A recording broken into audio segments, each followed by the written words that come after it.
kallas harm reduction. En väldigt erfaren förespråkare. Han är född på Irland och jobbar just nu i Liverpool men bor i Genève. Också arbetat och bott i Holland och Italien. Och vi ser fram emot hans föredrag här. Och you are not so very good at Swedish. Så det föredraget det kommer alltså hållas på engelska. Och är det saker och ting som kan vara svårt att uppfatta så kanske grannen bredvid kan hjälpa till med någon översättning. Efter hans föredrag blir det utrymme också för frågor, synpunkter, inlägg. And with that words, very welcome up on the stage and applause for Mr. Harris.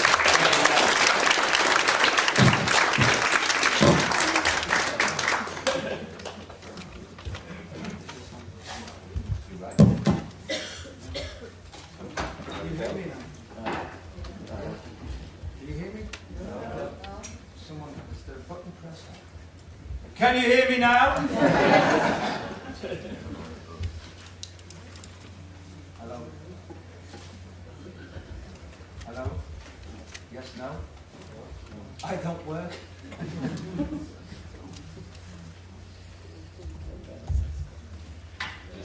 sorry. Okay. My magnetism.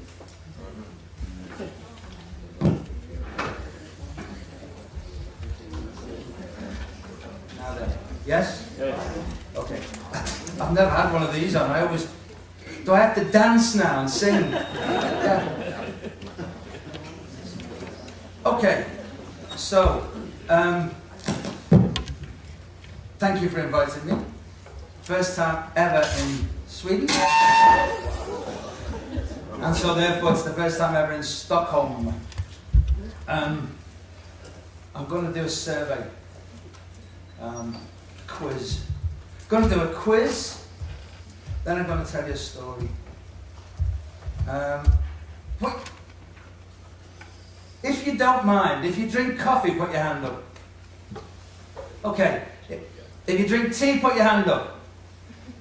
If you smoke, put your hand up. If you use alcohol, put your hand up. If you don't use any of those things, get out the room. No, put your hand up. Put your hand up. Okay, so we've established the fact that we're all drug users, basically. All of us are drug users. Like I came in here this morning and I felt absolutely terrible. And then I realised I hadn't had any coffee. I forgot. So I went into that place and I had some coffee and I feel great now. We're all drug users. We just have to accept this. Some of us use different drugs, but my drug is not better than your drug. And I'm not talking about better effect, because I love coffee, drink too much, spent 12 years drinking coffee in Rome, and nearly did me in basically. I drank so much of it. I love wine. I am on a maintenance prescription of a drug, which is a perfectly legal drug. So I take this drug twice a day and I have to take it every day, forever. Actually, there's 3 because I've got high blood pressure, so I'm taking hypertension tablets. So ever since someone picked a plant out of the ground, put it in his mouth and felt, wow, we've been using drugs. I mean, this is a fact of life. I was brought up a Catholic, and one thing, the good thing about being brought up as a Catholic is that very soon you leave it all behind you because they just beat it out of you. I was taught by Jesuits. And there's this thing called a catechism. Who made me? God made me. So if someone says to me now, who made me? I have to struggle not to say, God made me. And God, apparently, always was, is now, and always will be. And that's the same with drugs. Always were, are now, always will be. So the idea that we can eradicate drugs from the world is nonsense. It is not going to happen. This is the story. I've been asked to speak about the history of harm reduction, about how effective it is, and about how accepted it is in the world. So I suppose really what you should do first is look at, well, what is it? What is it? It's dead simple, you know. It is so simple, this thing called harm reduction. It is incredibly simple. It's a simple, pragmatic response to a problem. It's a solution to a problem. Not always a full-time solution, not always a total solution, but I have a big problem as well. I'm going to tell you all about my ailments today. I bite the skin around my nails. Now at the moment, you can't see them, but they're fantastic. Unbitten. What I do, as soon as I start to bite, I go and I buy a Band-Aid and I stick it over my thumb. Oh, can't bite it. Because for some reason I start at my thumbs and I work out. So I demolish these fingers. So that's harm reduction. Have you ever see this? This is the top of a biro. Can anyone tell me why there's a hole in that? It's because if a young baby swallows that, they'll still be able to breathe. It's because what was happening, a baby died, swallowed at the top of a pen, choked. So Bic, every time you have a look at Bics, they've got this little hole in the top. That's harm reduction. How many people, not many people, well I don't know about Sweden, but people use filters on cigarettes. It's supposed to be harm reduction. That's what it is, you know. To reduce the harm. You're still going to smoke cigarettes and you're still going to get problems, probably. You know?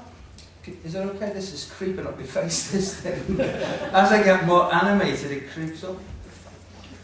And this is the story. Okay.